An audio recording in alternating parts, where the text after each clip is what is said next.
Well, welcome back to another exciting episode of Seek and Find. We're glad to be here with you again today, here on this Feast of the Archangels. Feast of the Archangels. Kind of cool. Mm-hmm. Mm-hmm.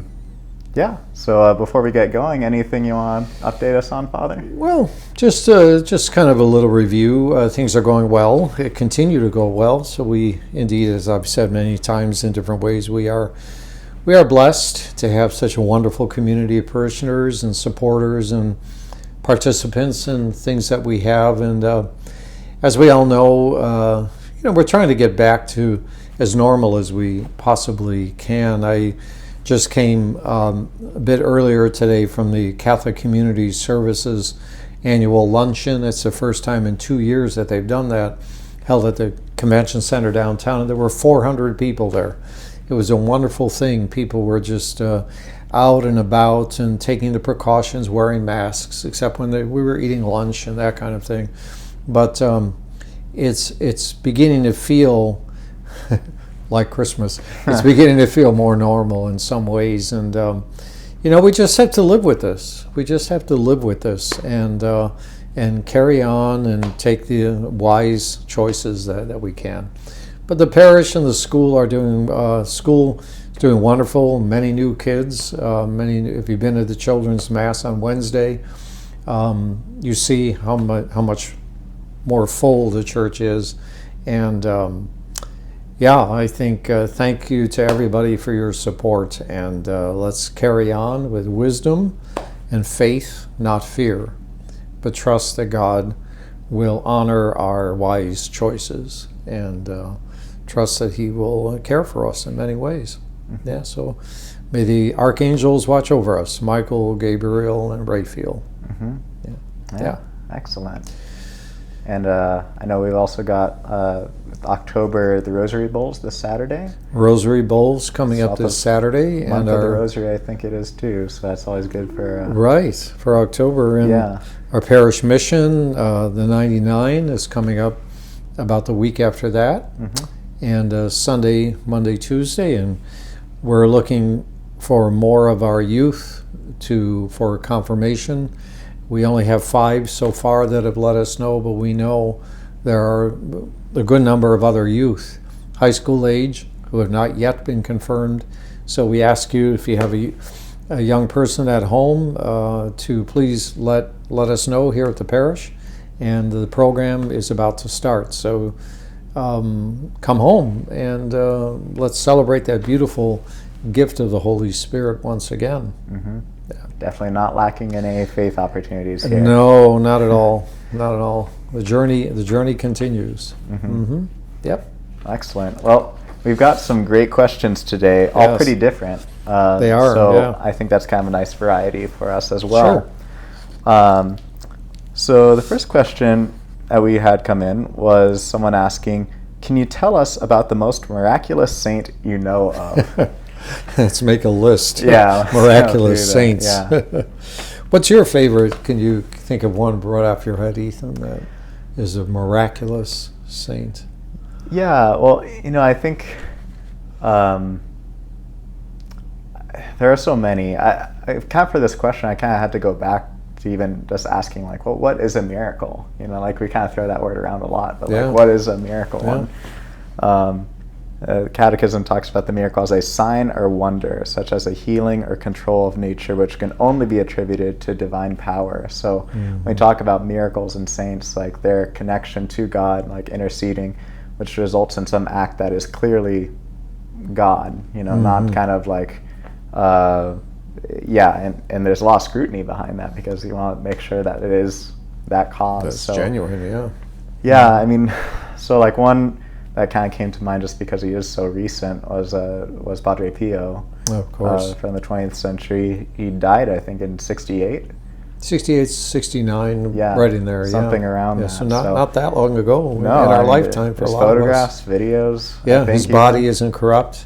Yeah. Mm-hmm. So I thought of him just because I don't know a lot about Padre Pio, but just he was known for, I think, a lot of healings even in his lifetime. Mm-hmm. And then he carried the stigmata, so kind of the marks of Christ on his body. Mm-hmm. St. Francis was also said to have had the stigmata, and a number of other saints.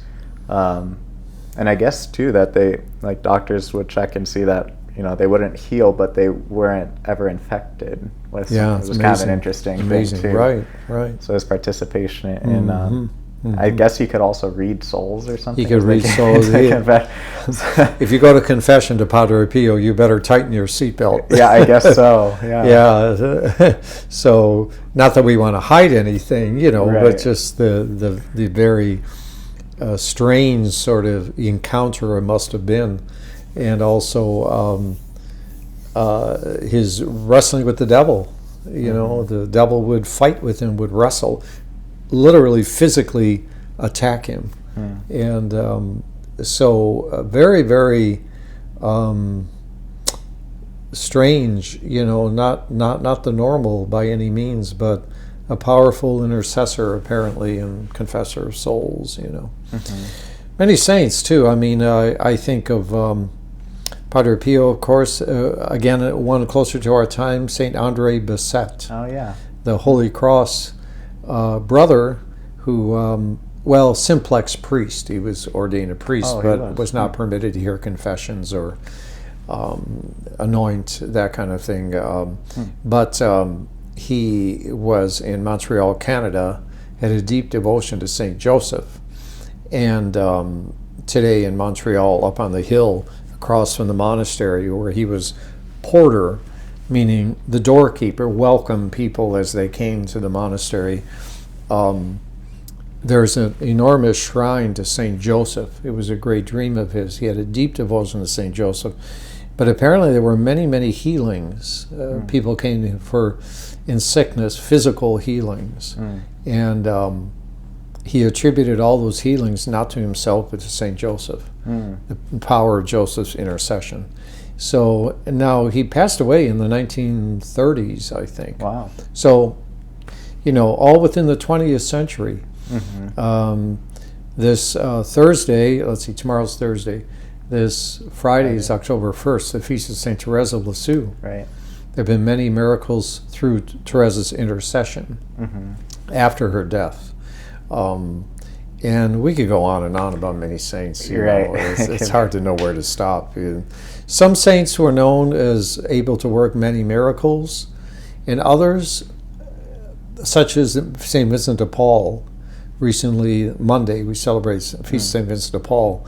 Not a miracle worker, but a healer and a deeply compassionate pastor of souls, particularly of the poor in France in the 1600s.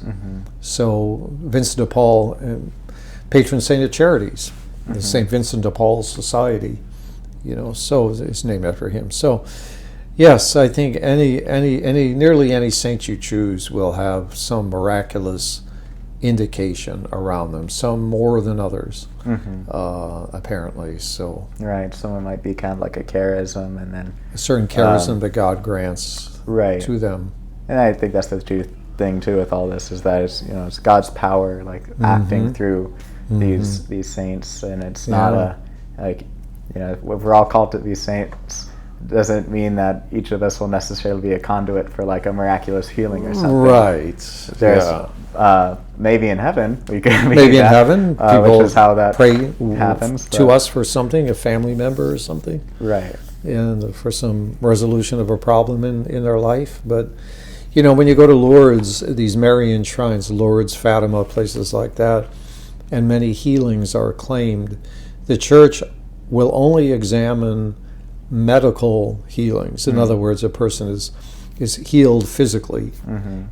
It's not just a healing of faith or renewal of faith.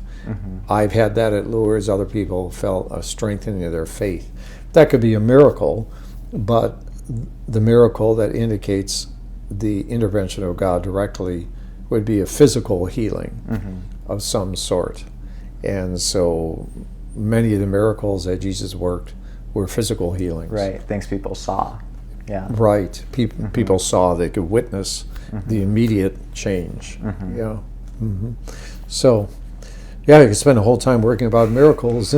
Yeah. Yeah. We have some follow-up questions about that at some point. Yeah, our faith is not built on miracles. Right. Our faith is built on our faith in Christ, in Jesus Christ. His grace. Yeah.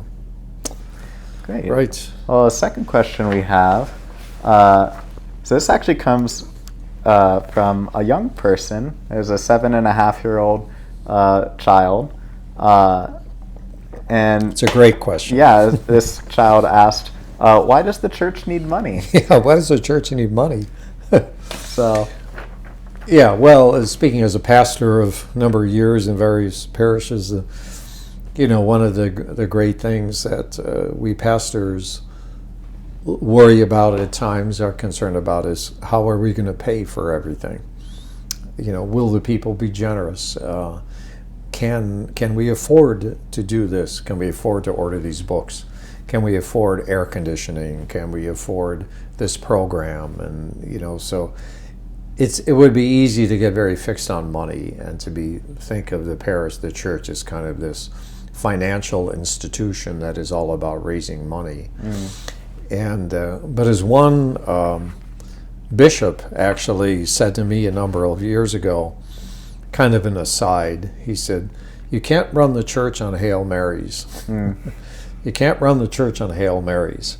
I know what he's saying. He was a man of faith. I mean, but in a very practical sense, no, you can't run the church on Hail Marys. How can we afford to keep the lights on? How can we afford to pay these things? So, in that sense, we rely on the generosity of parishioners. As somebody said, the church is the largest charity built purely on donations. We do the largest business organization run merely on donations from people, goodwill, the generosity of others, and hopefully finance councils in the parish will manage the money well, investments and that kind of thing. And we have a very good finance council here at Queen of Peace, and also with the school, very, very careful and very concerned about looking at financial trends and all of that. So I mean, practically speaking, that's why the church needs money. But sacraments are free. We don't charge for sacraments. They're priceless. You can't put a price on that. Gracious gift from God. Well, that'll cost you about $25. This month, 2 for the price of 1. You get a baptism and a confirmation, 2 for 1. Yeah. No. So, right, sacraments are free. Grace is free. God's love is free. We don't charge. You can't charge for those things. It's just for the practical needs, the operating expenses of the church. And love is free. God's love is free. There's no price you can put on it. It's not for sale as such. It's just freely given.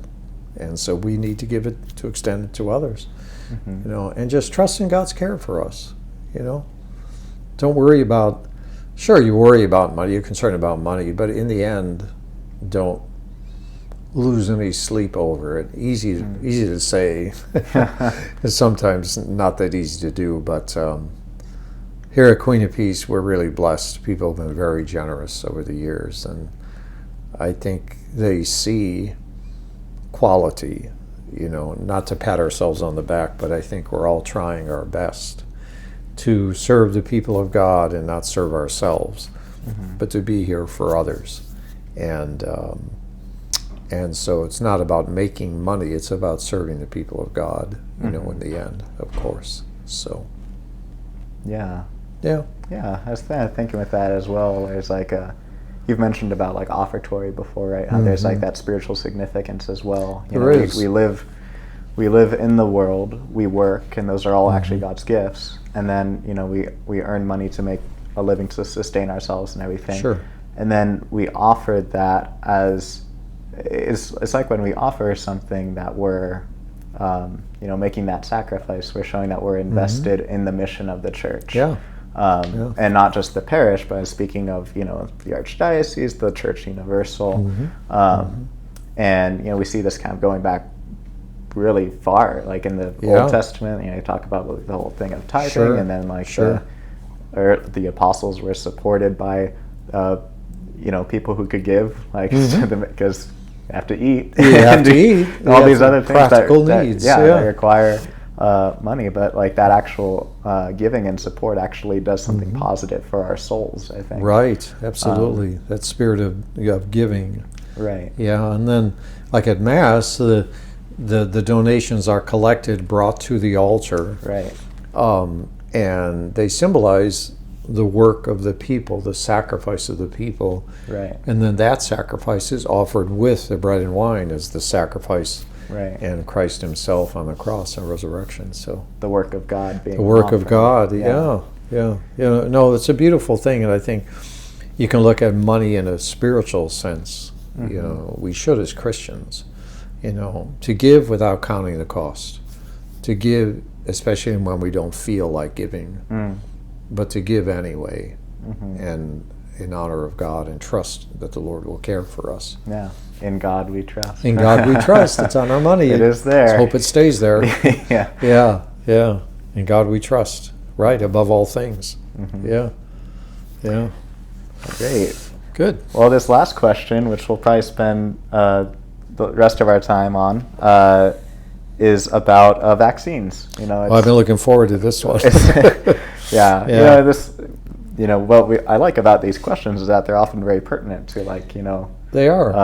Faith is always pertinent, but there's particular things that are very interesting to talk about. So, the question reads as such. I have heard some people say that receiving a COVID-19 vaccine is a sin because of the testing done in aborted fetal cell lines. What does the Church teach about receiving these vaccines? Okay, Ethan, this is yours. Okay. Okay. Yeah. What are your thoughts on that? Well, kind of a preliminary part of this question, I think, is,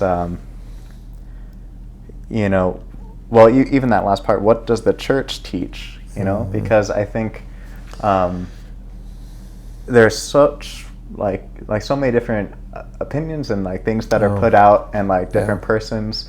But really, as Christians, or as Catholic Christians, I should say, we turn to the Church, as the Church and her teaching authority. As a moral guide for our life. Right. Yeah. And I was thinking with this question, totally an aside, but what a gift it is to have, the teaching office of the Church, the Magisterium, that is the Pope in communion with the bishops, or vice versa, I guess it is, to speak to, these everyday questions, and so that's kind of where I want to start off, is we have to look at what does the Church teach. Now, sometimes with social media age, you might have someone who is from part of the Church, and they might be saying one thing, and then another person who's part of the Church saying another thing. It can get confusing. I know. And so just emphasizing that what I think we're going to go over here is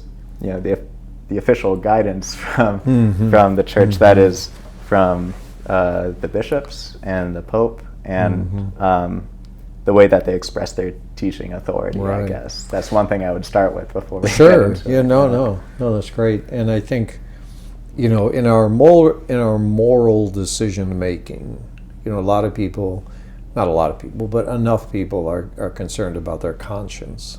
If I took this vaccine to prevent the COVID virus from making me sick or others around me, would that be a sinful action based upon the alleged way these vaccines were manufactured? But the truth is, it's not only what the Church teaches, but what the Church does. And how do we see what the Church does? Well, we look to the leaders of the Church to set the example. And in this case of the COVID vaccine, there's no doubt that the position of the Catholic Church is pro-vaccine, pro these vaccines, particularly Pfizer, Moderna, particularly those two, because of the way they were manufactured. But you're also, so that being so, the position of the Catholic Church is pro-vaccine. And as I forget who it was, and I've thought this way to myself. We prayed and prayed and prayed since the beginning of this that God will give us a way, will end the pandemic. Here's the answer. Here's the answer, using creation, using the wisdom of science. And the answer is in God's creation. We just have to figure out, okay, how do we put these elements together in an ethical way, a moral way that respects the dignity of creation and at the same time produces the end result, which is to prevent this disease from spreading any farther, or at least to control it, like we do the flu, vaccine, the flu. These are questions that today the church has never had to deal with before.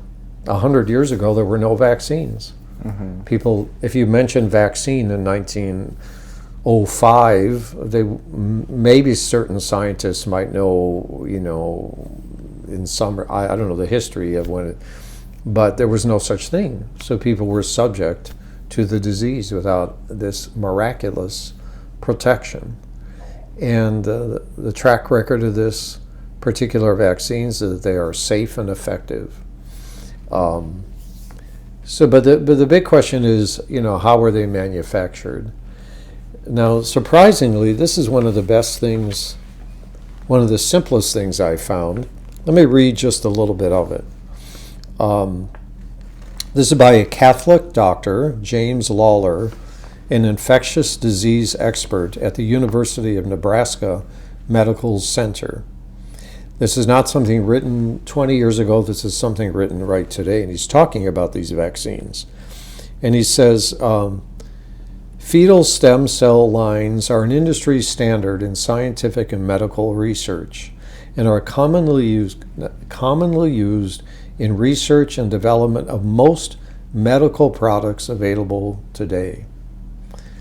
There are cell lines that were originally derived from fetal tissue from aborted fetuses, many of them back in the 1970s and 80s.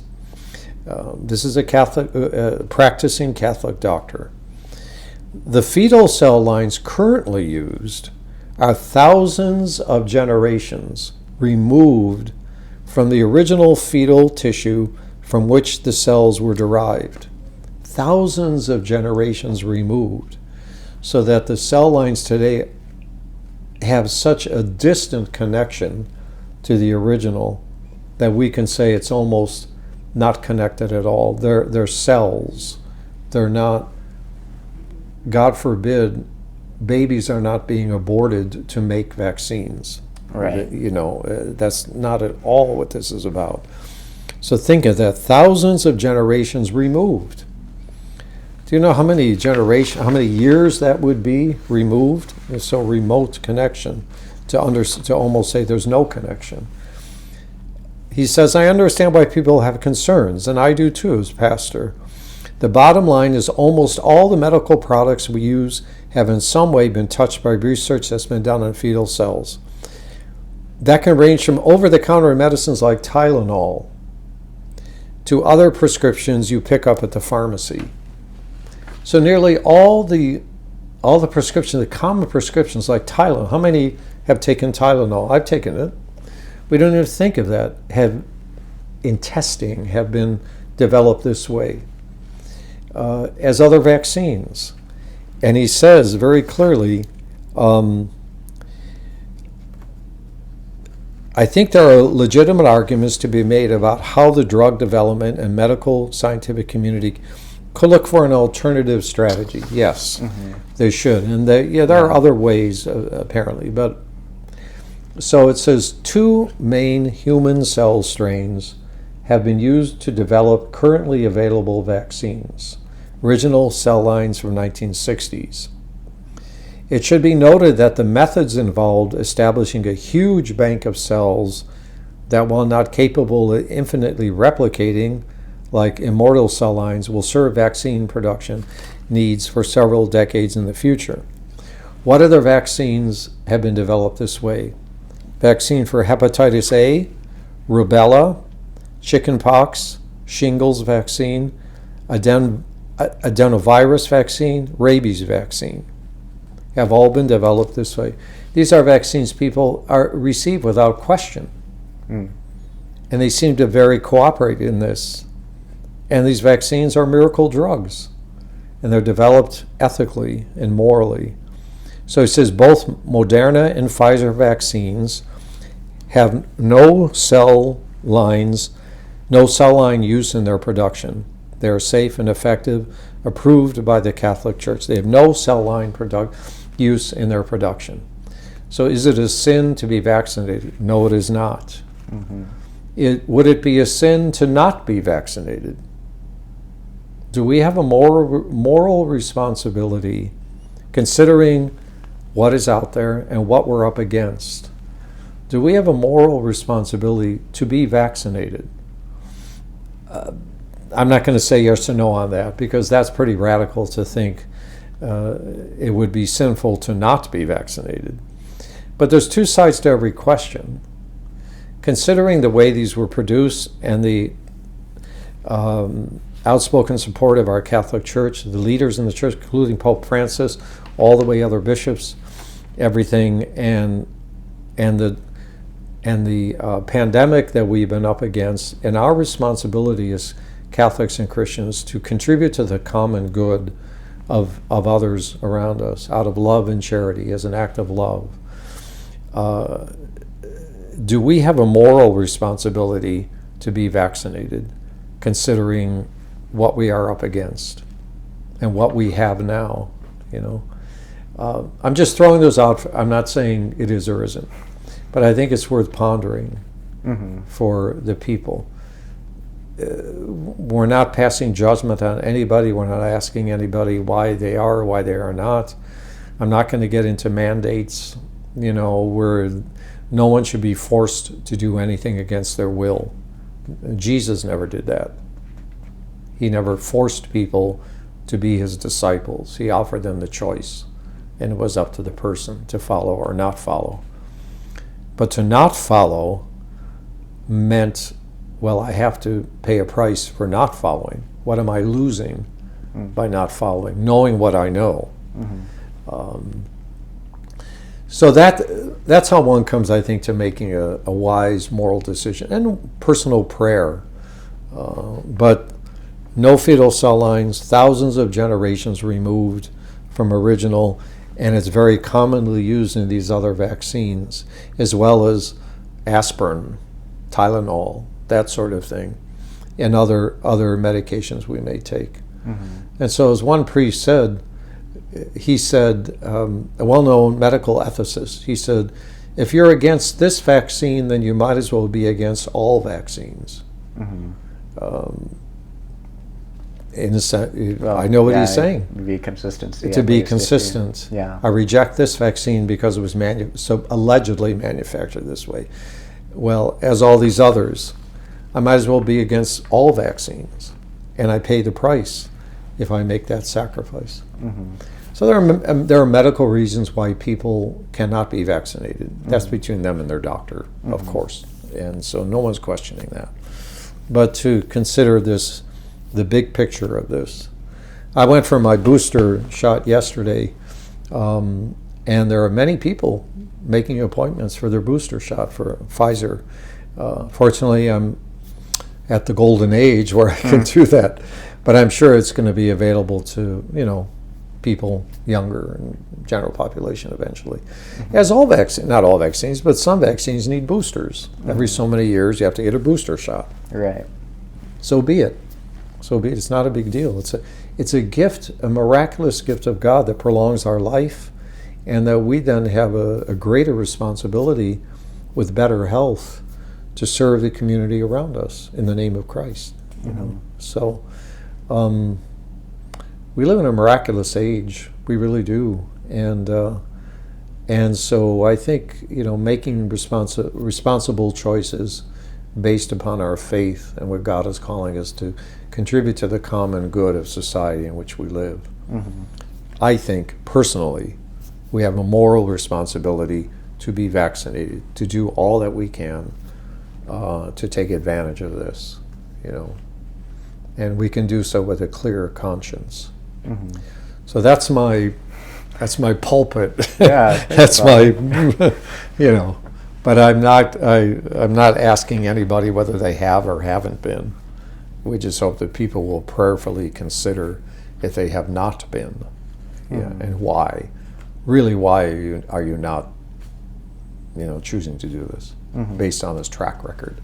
Right. Yeah. Yeah, and I think when we were talking about that, the participation in I think we talked about that a few weeks ago with what was it? The whole guilt by association thing. The guilt by association, and how kind of to navigate through life, the church does give us moral principles because, like you were saying, there are so many things that we don't even think about being connected to even remotely, Sure. And so the church gives us that guidance through which we can, go through life with a clear conscience while at the same time advocating for the best, most ethical practices that we possibly can. Yeah. And that includes in the field of medicine and other things as well.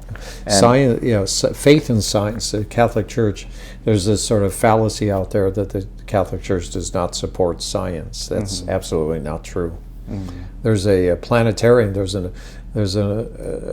can't think of it, at the Vatican. There's an astronomy observatory. Yeah, and it's been there since the time of Galileo, I believe, or around that time.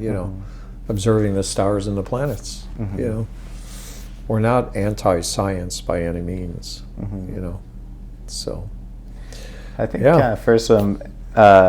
Because again, there's been so many good resources on this, and just if you're looking for kind of to read up on some things more, the Archdiocese has a really good section just on COVID-19 resources. So, the Congregation for the Doctrine of the Faith, which is basically the teaching arm of the church, spoke about this back in December 2020, basically saying, about that it is morally acceptable to receive these vaccines with a clear conscience. Given everything that's going on, while at the same time calling us all to advocate for the most high quality ethically upright things in medicine that we can for whatever the practice is really. So that would be a good resource. The United States bishops, I think, drew from that, and then the local bishop said the same thing. So we have this living voice. We do, a living voice. That's a nice way to put it. That keeps us free to live freely, basically. Freely and responsibly. So we don't want to be sort of righteous Catholics and get out there and make, but at the same time, we don't want to, we want to do things out of love and charity for others. And so this is not just about me. It's about you, and it's about others, the society in which we live. And so, politics aside, and that's the saddest thing that's happened. It's got so political, on these mandates or not mandates. So don't do it because of a mandate or not a mandate. Do it because it's the right thing to do. It's the morally correct thing to do. WWJD, what would Jesus do? Well, he doesn't need to be vaccinated, but would he tell us to get the vaccines? They're miraculous. So maybe, it's hard to say. But the church encourages us to do that. There's no obligation, but there's no force. But there's serious moral issues to consider. Right. And kind of with this person's question, too, is if someone is telling you that that's a sin, that's definitely not the teaching of the church. No, that's not the teaching. That should not hang your conscience. No. Because that person isn't the living voice, the teaching authority of the Catholic Church. It's their personal opinion. Right. It's not a Catholic teaching. Right. Yeah. So God bless them, anyway. So there we are. We'll post some of those links in the description of the video. Another great resource I found during the pandemic was it's a podcast called Doctor, which is a Catholic Medical Association, on EWTN radio. And they had really clear speakers on that, and Very. some are actually local doctors that we have here in Portland. So Right. local Catholic doctors. So I'll put that in the link as well. As well, Father Robert Spitzer, Father Spitzer on EWTN. You can get him on YouTube. He speaks a lot about the right to life, the dignity of life, and he's both a scientist and a theologian. Very popular speaker, Robert Spitzer. He's blind. Yeah. He's blind. He's a blind man, but Jesuit, highly educated Jesuit, very articulate, very good sense of humor. So I'd recommend him for some information too. He's very pro-vaccine. Yeah. Oh, one final announcement before next week is that Father will be on retreat, correct? Or convocation? Well, on our priest convocation. Right. Yeah. Yeah. So it's both workshops and prayer and fellowship together. Yeah. Well, great. Well, we'll keep you in prayer for that. Thank you. Absolutely. Keep all the priests and Archbishop Sample and all the other bishops in prayer for that week. And I think next week we'll have Eddie back on as a guest star. Yeah. We still will be back next week, even if Father will be absent for that. So. Yeah. And one of these days, the three of us will do something together. We easily could. Yeah. If we can keep from laughing the whole time. Right. Yeah. It's hard with Eddie. So, all right. Shall we finish with the blessing, Father? In the name of the Father, and the Son, and the Holy Spirit. Amen. Loving God, we thank you for your grace and power in our life, how you show that through the beauty of your creation, through which you love and which you have blessed and called good.